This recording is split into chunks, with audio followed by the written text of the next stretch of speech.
Cool. So my name's Josh. I'm a physio and I own Reflex 18 in Colchester. We work with fit and active clients, I suppose, who are struggling to maintain their health and fitness in one way or another.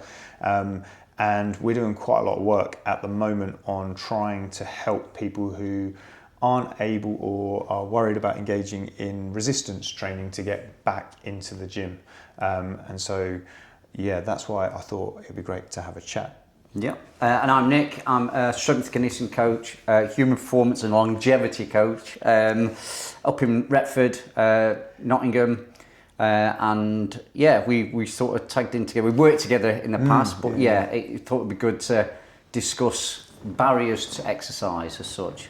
Yeah, because I suppose when we worked together, I think we probably did do quite a lot of work around that, right? Yeah. It's at AHP in Ipswich. It was the back class, and did we do chair-based exercise class and things? We did chair, yeah. So we had the back, obviously the pathway, OA pathway, but also we had the open gym that we had a lot of the people who had knee hip replacements that came in. We did some structured training with them as well, which was really good. Yeah. There was kind of working it out together, right? Yeah. So I think I was newly qualified physio. You just come out the military? I've just done me undergrad, and I was just starting me masters. Yeah. Yeah. Very cool. Feels a lifetime ago now, doesn't it? So one thing that we've noticed here in clinic is that we get quite a lot of people who know that they should be doing resistance training, but aren't, and there are various reasons for that. And I suppose as someone who has pretty much always been into exercise, I enjoy exercise, I've been to the gym for pretty much as long as I can remember and things, those places are quite natural to me. Sometimes we forget that other people that haven't been doing that all their lives struggle with then engaging in it. And I suppose nowadays where the fashion, I suppose, for a gym is that it's dark and there are these neon lights and this kind of environment. I'm not sure how much that helps people to engage in the gym that haven't done before. What are your thoughts on that? Yeah, it's a difficult one. Like the gym that I work at the moment is it's quite a posh gym, and it's probably quite famous. Mr. Olympia owns it, current Mr. Olympia, so Ryan Terry. So, but I think all gyms, it's very similar to what you've described. It's dark, neon lights, music can be loud, and that's the way that the direction is going. But it can be overwhelming for someone coming in who's never been in the gym before. That dark sort of, and I think the other thing it's been a trend I've seen probably the last 10 years. It used to be you had to have induction, and it gives you a chance to kind of walk around the gym, showing you how to use things, kind of brings that anxiety down a little bit more. A lot of places don't do that now. They just sign a waiver saying, you train at your own risk effectively. So yes, I think that's kind of made another barrier as well, which is quite a challenge, to be honest with you. So yeah, it's again, we've just been talking. I tend to offer free PT sessions with me online. That's for me to kind of chat to them, but also when people are first starting, it gets me a chance to walk them around. I can feel a bit more confident in using the gym, because I won't say I'm holding the hand, but if they've got any questions on how to use those things, they've got that opportunity. And the equipment, I think the equipment has got so technical, I think, as well, that even I walk around and struggle to use some of the kit. And I look at a bit shocked, but yeah, so that can be another added barrier. So it's a real difficult. I'm not saying it doesn't stop everyone, because it doesn't. Like at my last place, Sanctuary, I think we had 2 people starting their exercise programs at 61. So they came in and they did the stuff with us, and it's great. And we'll discuss my online with Barry, who's 82 later. But it's trying to say that you don't have to go to the gym. It's a nice place to go to the gym, but you can do things at home which are very simple, that are starting points, etc. So yeah. So what if someone was coming to you with training age of 0, they're 60 years old, they want to start to do some form of resistance training. What would your advice be to those types? How do they get into it? I think for me, I'll always say context is key. I'll probably have I'd like to sit and have a coffee with them, build that relationship with them. But also you get to know, just as they're getting up and walking, what limitations they've got already. For the guys who started at Sanctuary at 61, they had no limitations of walking. So getting in and using dumbbells and just starting off nice and light is fine. Like with Barry, he's I wouldn't say he's less mobile, but he's 82, so we started him off really easy with a chair workout. So it's very simple, and he did that for 8 weeks. So it all depends on the individual.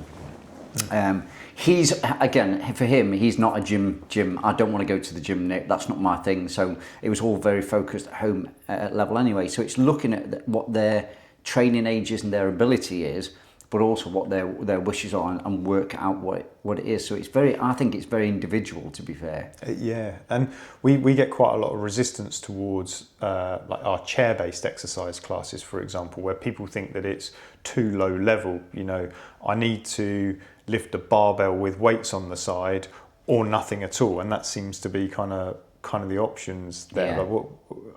Yeah. Like I remember when I first, again, I'm like you, I've been in the army for 25 years, always been in the gym, and then I came over to work at AHP, and they're going, right, we're going to do a sit to stand. And I remember shadowing one of the ERIs. We're going to do a sit to stand. I was like, we're doing a what? Sit to stand, just stand from the chair.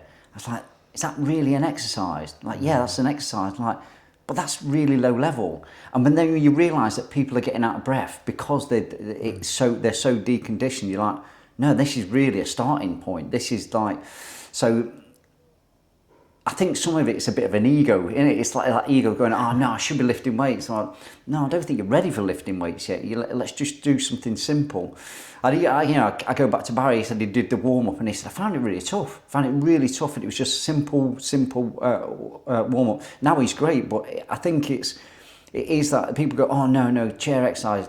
I think Brad Schonfield proved a research, and I think they did like an 8 to 12 week research with a group of older generation. Most of them had sticks, walking sticks, and after the 12, and it was literally just an leg extension exercise, and 6 of them I think didn't need a walking stick again. So simple exercises like this and just standing up from a chair and things like that are just as beneficial as lifting weights. I just think it's a starting point, to be fair. Yeah, because resistance training doesn't mean weights necessarily, does it? Yeah, and I think that's the key. It's like resistance training. It's just working against a force. So that's gravity, your body weight, bands, very simple stuff. Gravity's there all the time, so why wouldn't you use the gravity with your body weight? It's still a resistance, it's just pushing against a force as such, Yeah, and so how, like going back to the gyms, I suppose, and the feel, and I suppose what you're saying there is everybody has their place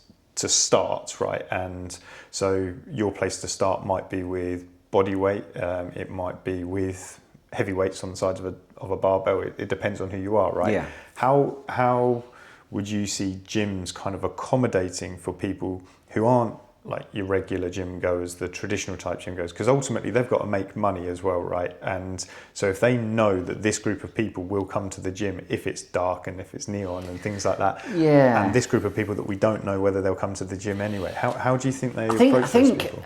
I think the biggest shift for me recently is the council gyms. The council gyms used to be a nice place where it was very bright, the music wasn't loud, and people, you'd have the GP referral in there, you would have it, nice and open for people to go in.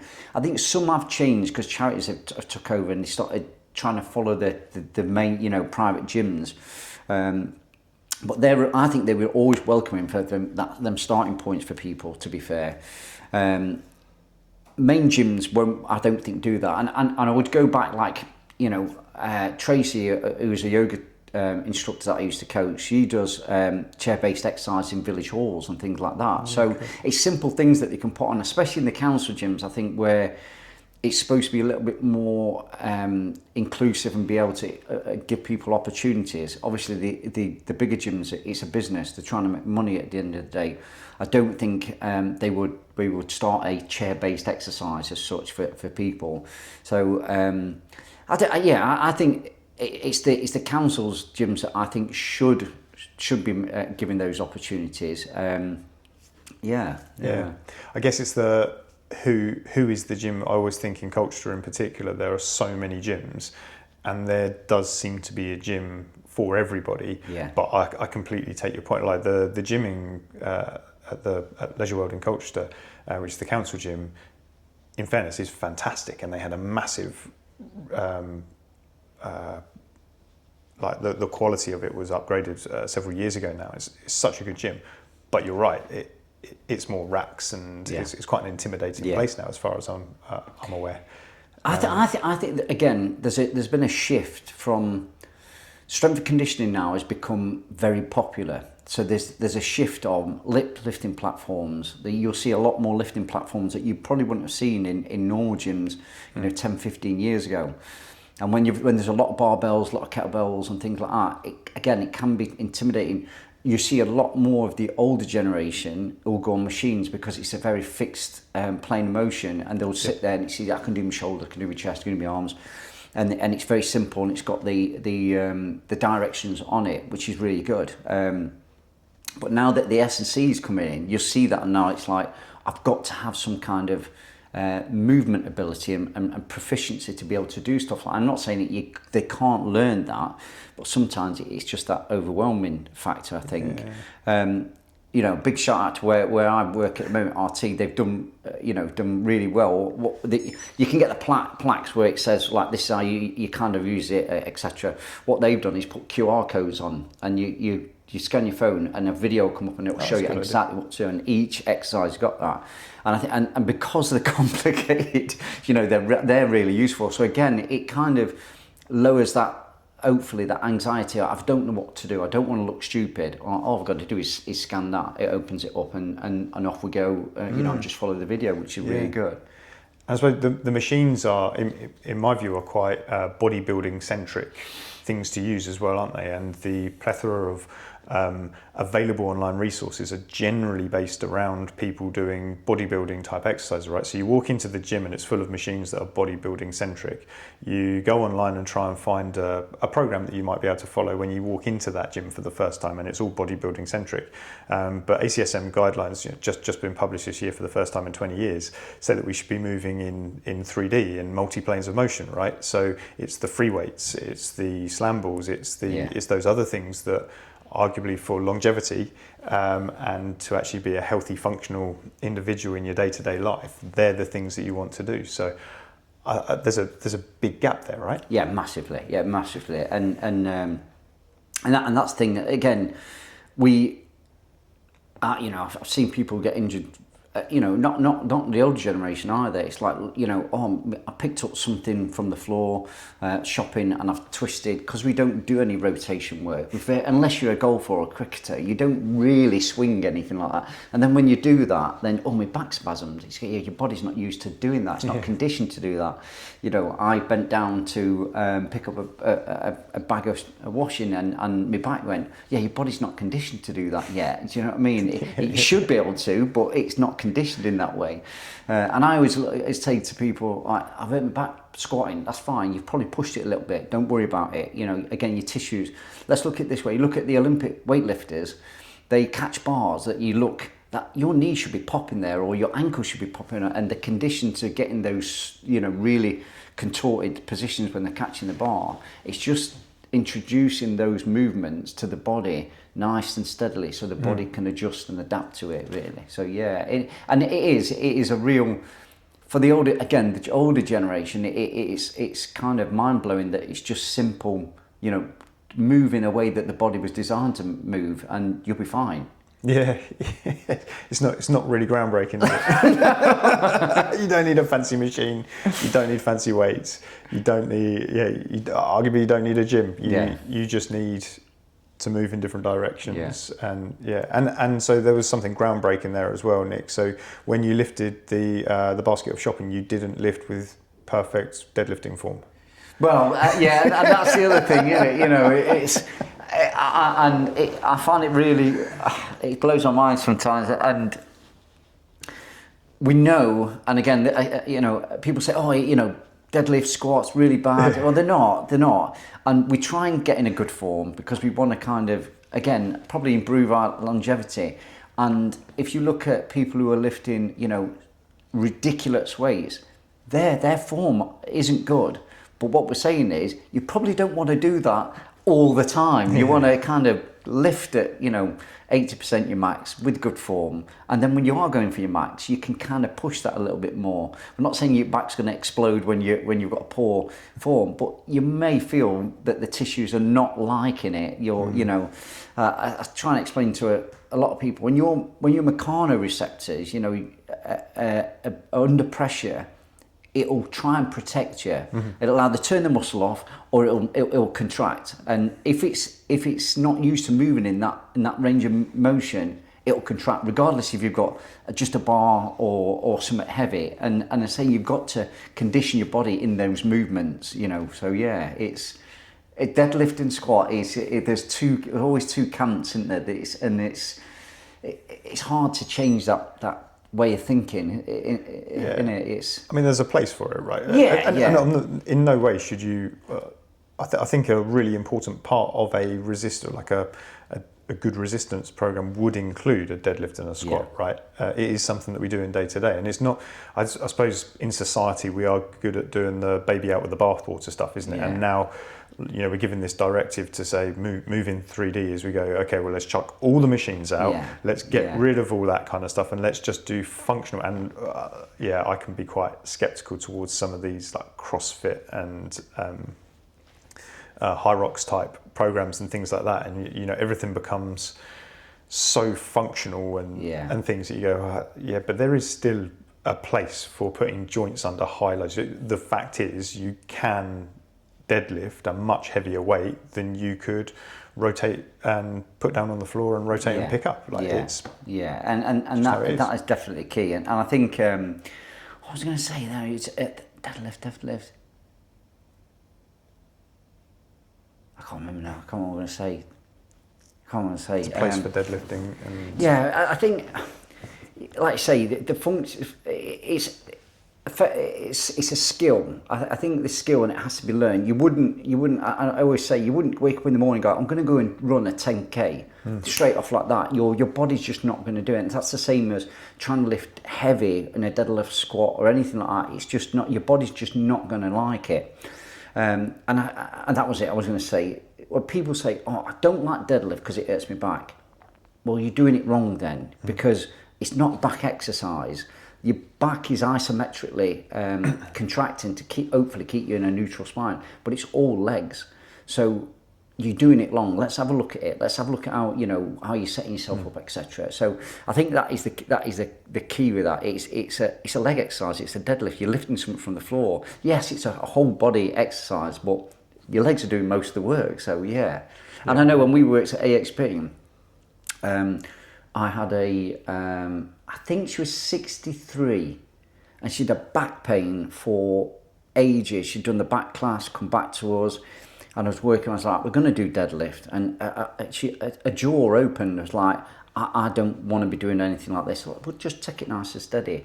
So I taught her the deadlift, and I think it must have been 3 to 4 weeks later, we'd got her up to I think it was about 50 kilos, and she said, you know what, my back pain's gone. It's gone. I've got no problems with that. So right, you need to keep this going though. This is the problem now. Don't stop. Just keep it going. As soon as you stop doing this, that it'll more likely come back. So just make sure you're keeping active. So yeah, and she was fine. She was fine. Yeah, and that's I quite often talk about that capacity thing. So like putting the load through your tissues will make those tissues adapt, and they will increase the amount of capacity that they have. Right. So if you start off and you can do a 10 kilo deadlift, for example, and you build up to 50 kilos, well, that's more load that's been going through your body, and now you know that your body can sustain that. So in day-to-day life, when those loads go through those tissues, you know you have the capacity to kind of deal with exactly that. Right? And again, I'll use that analogy with the runners. I coach some runners,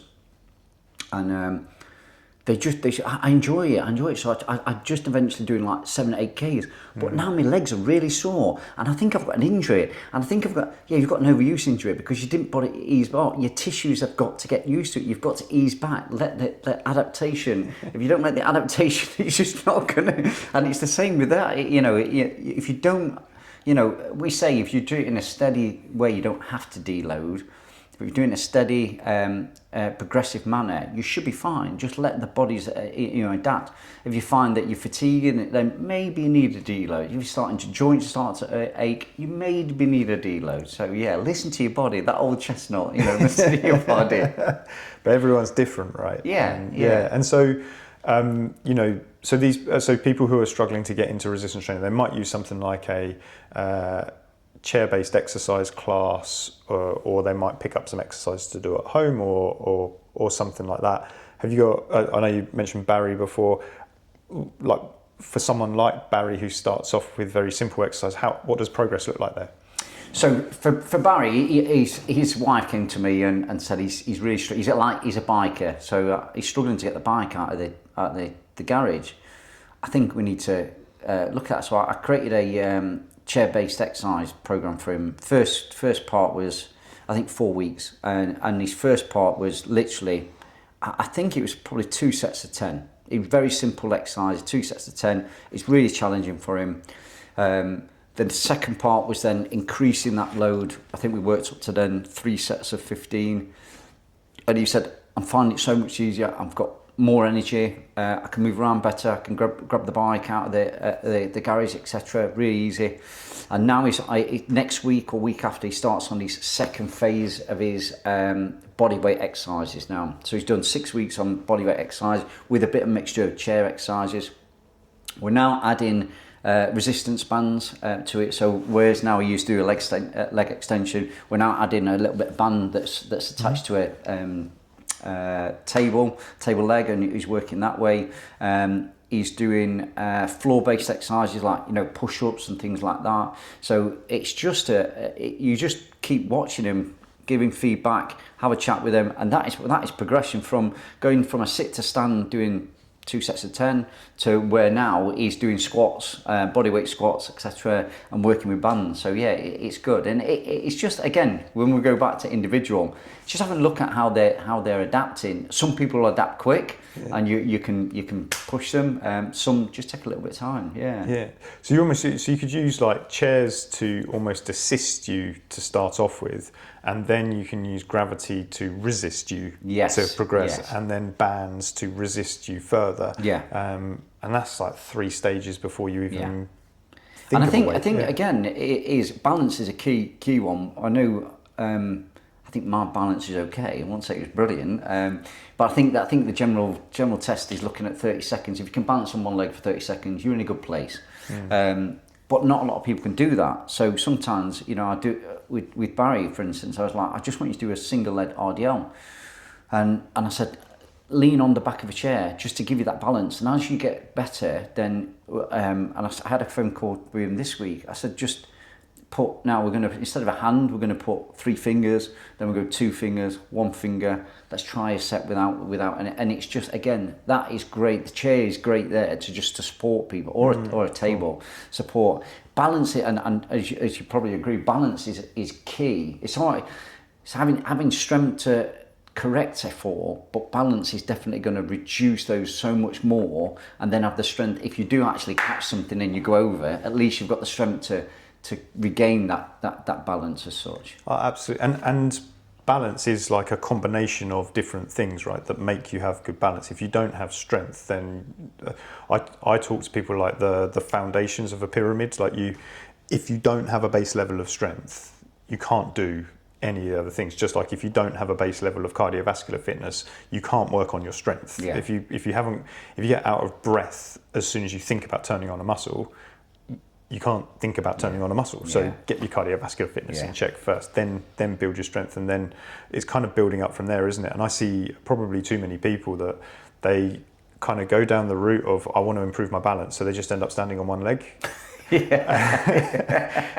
One, when do you do that in day-to-day life? But actually, 2, you know, you see the compensation. I'm sure you see them all the time. It's like the legs squeezing together. It's the counter lean or something like that. And look, I've got my balance up from 0 seconds to 5 seconds, and that's great. But you're not doing it in a way that is functional in a real world. If I touch you, you're going over. Yeah, definitely. And I know every time I program Bulgarian split squats, I get a message saying like, I said, I know, but it's a love-hate relationship. It's great for building muscle, but also you've got the complexity of being on that single leg, and it is a really good exercise. And again, single leg RDLs and things like that. It's like dynamic movement on one leg, which is only going to improve it. So yeah. It's really interesting with that kind of stuff. And so when we're kind of thinking about the functionality of resistance training for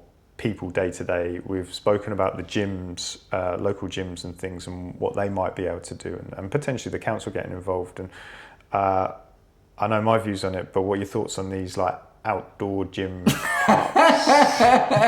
We discussed this before. Do you know what? I picked up my granddaughter yesterday, and I walked past one, and it immediately you came into my head, and I was laughing to myself. And there was a guy on there with his daughter having a bit. It's just a climbing frame, isn't it? Build a climbing frame. Yeah, it's just a climbing frame, and he was on there. I was like, oh god, I can't believe that's just around the corner from my granddaughter's school. So yeah, it's madness, isn't it? And I'd hate to look at the statistics about how much they cost to put in, and they go, oh yeah, we're doing something for health and well-being. Oh, you're not really, are you? Yeah, it's like I think sometimes it's the making it look like you're doing something rather than actually doing something that's ticking boxes. We've done that. Yeah, exactly. If I mean, you don't even need equipment there, do you? Like just a person that would go there, and everyone could meet and do something in the field. But again, I say to people, walk. I just want you to walk. But I've got really busy. I just want you to walk. It's the benefits of just getting on your feet and walking. You're burning energy if you're carrying an excess weight. For me, a lot of people are stressed out, and I think that is an added part with that longevity. Is we're so stressed out, we're working, with life, etc. Just close your computer, go for a walk, get in nature, just get away from it. Can I walk on a walk pad? I'd rather you not, mate. No, I'd rather you get out in while you're working. And they go, well, I could do this, and I'm like, yeah, you can do it. And I say, the only time that I don't mind walk pads, I'm a single mum or a single parent. I put the kids to bed, and it's my only time to get stuff. Okay, yeah, I'm happy with that. But I'd rather you get outside with the kids or something, do something, get on a bike or get out. But walking you don't need anything. You can walk, you can do some chair exercise at home. That's it. You don't really need much. It's not as complex as we say. Yeah, this is I have this conversation all the time in clinic as well of can I do this? And it's kind of well, what is the purpose of you? What are you trying to achieve from it? And like the steps is one of those things. Like getting your step count high is good for fat loss, right? So if that is the pure reason you're doing it, then sure. But wouldn't it be great if you could increase your fat loss, you could de-stress, you could have some time in nature, get a bit of fresh air, which is good for lots of different reasons. Like how many boxes could you tick with that exercise, bearing in mind that everybody has a busy life nowadays? I think the other thing is with we all say we need to improve our cardiovascular. Yeah. Okay, so I've stood next to the treadmill warming somebody up ready to do a session. Just start off with walking, and then I'm tracking the heart rate. I'm like, your heart rate's gone right up here.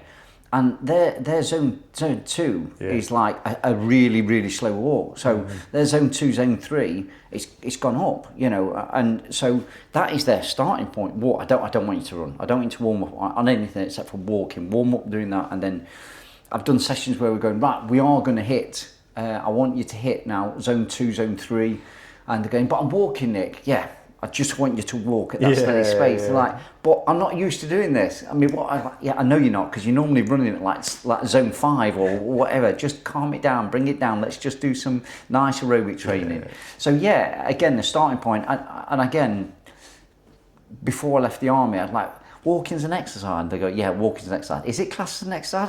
I just walk anywhere. And they're like, yeah, and until you start to work with people who really find that challenging, that's an exercise. That's a form of cardiovascular exercise for them. So yeah, it's all different. Like I say, everyone's different. Everyone's got a different starting point. Everyone's got a bit different abilities. Yeah. Yeah, I completely agree. It's cool. So I guess if we were going to kind of come towards the end and sum up a little bit, if you were a person in their 50s or 60s who had never been to a gym, don't know what resistance training is, you know that you should be doing it and you want to engage in it, but yeah, you don't really know what to do and how to do it, what would your advice be to someone like that? You know, people think, oh, I need a coach. You don't need a coach for a start. Yeah, you know, I'm talking myself out of work here, but you don't need a coach. You don't need a coach. You know, I said you need variety. That's what I say is don't focus on one area, modality. So you can do you could Google it. I work with a company that do.